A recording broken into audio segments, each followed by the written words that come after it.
we're not the first ones to say this, but there's really no kingdom of God.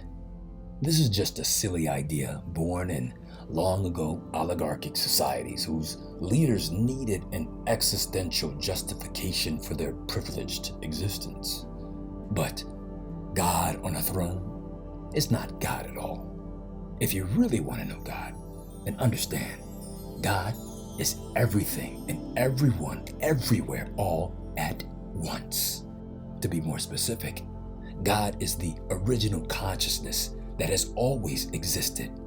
God is the vibrational substrate that rises from that consciousness.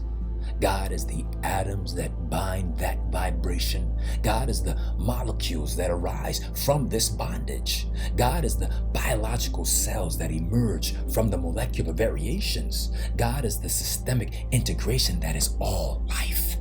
God is the wonderfully designed biological vessel within which God will reside. But best of all, God is the powerful consciousness that in a healthy mind can be connected and fully exposed. Of course, right now, and for reasons you'll understand later on, there's not a lot of healthy human bodies walking around. In fact, high or low, everybody is traumatized, sick, and disconnected. But that's okay. Trauma can be healed, sickness can be cured, bodies can be reconnected. With a bit of guidance and a whole lot of individual and collective effort, it is possible for everyone to heal. It is possible for everyone to reconnect. To use a Western Christian metaphor, to open the gates and into the kingdom, no key is required. But you better hurry. Time to get moving. Time to buckle down and do the work.